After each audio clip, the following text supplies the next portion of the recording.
اعوذ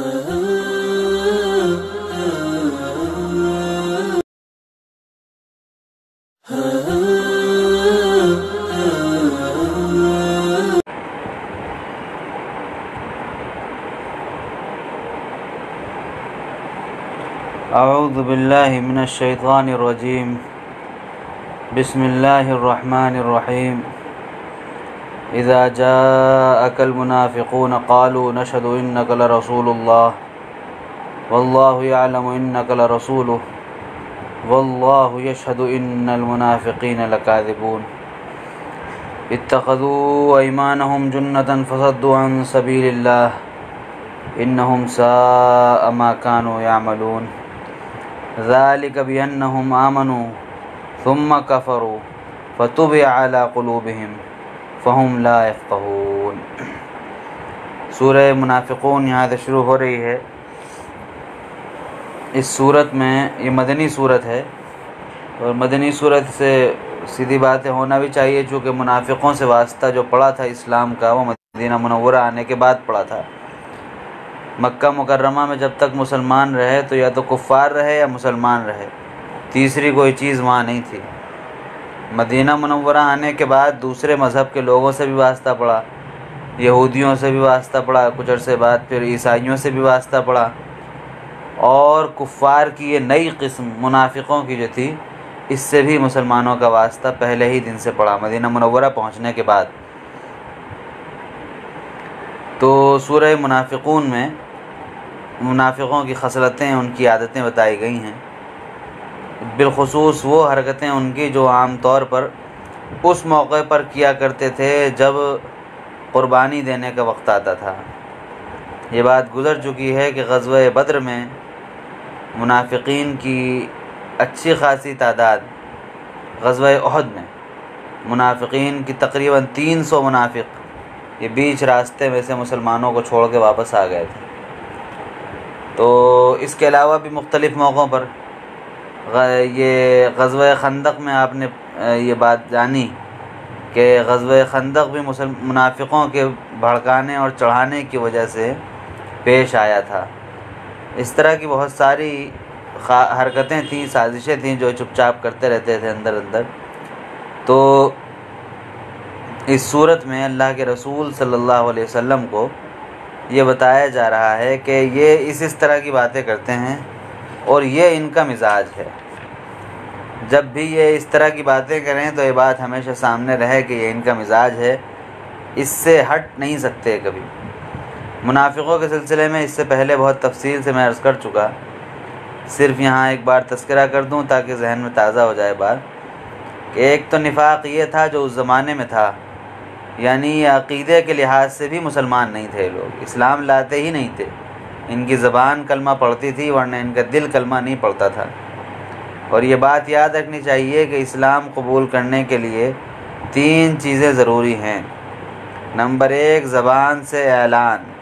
زبان سے آدمی اقرار کرے، اعتراف کرے زبان سے، اور صرف زبان کا اقرار کافی نہیں ہے بلکہ دل سے بھی اقرار کرے۔ اب کیسے پتہ چلے گا دل سے اقرار کیا کہ نہیں کیا؟ وہ اس کے عمل سے، اس کے کردار سے، اس کے کیریکٹر سے پتہ چلے گا۔ ان لوگوں کا کردار، ان کا کیریکٹر صاف بتاتا تھا کہ یہ مسلمانوں کے بیچ میں گھسی ہوئی کالی بھیڑیں ہیں جو گھس آئی ہیں۔ جیسے بغلوں کے بیچ میں کوا گھس جائے، کالا ہو جائے اور وہ اپنے اوپر سفید رنگ کر لے، تو کب تک چھپ سکتا ہے؟ وہی حال منافقوں کا بھی تھا۔ تو ایک تو نفاق وہ ہے جو عقیدے کا نفاق ہے، جس میں آدمی مسلمان ہوتا ہی نہیں ہے، اصل میں وہ کافر ہی ہوتا ہے۔ دوسرا نفاق وہ ہے جو عمل کا نفاق ہے، جس میں آپ، ہم سب اور پوری امت مسلمہ کی اکثریت مبتلا ہے کہ اللہ کے فضل سے ایمان تو ہے لیکن اعمال منافقوں والے ہیں۔ مثال کے طور پر حضور نے ارشاد فرمایا تھا کہ منافقوں کی 3 علامتیں ہیں، 3 پہچانیں ہیں۔ وعدہ کرتا ہے جب کوئی تو اسے توڑتا ہے، وعدہ خلافی کرتا ہے، پورا نہیں کرتا۔ بات کرتا ہے تو جھوٹ بولتا ہے، اس کے پاس کوئی امانت رکھوائی جاتی ہے، امانت میں خیانت کر دیتا ہے۔ اسی طرح سے ایک روایت میں ہے کہ جب کسی سے کوئی بحثم بحثہ ہو جاتا ہے، لڑائی جھگڑا ہو جاتا ہے تو گالم گلوچ پہ اتر آتا ہے۔ اب یہ ساری علامتیں، ساری خوبیاں امت مسلمہ میں بدرجہ تمام پائی جاتی ہیں۔ لہٰذا پتہ چلا کہ عمل کا جو نفاق ہے، کیریکٹر کا جو نفاق ہے وہ تو ہے، لیکن عقیدے کا نفاق عام طور پر نہیں پایا جاتا۔ تو یہاں پر جو بات ہو رہی ہے پہلے رکوع میں بالخصوص انہی لوگوں کے متعلق بات ہو رہی ہے جو عقیدے کے لحاظ سے منافق تھے،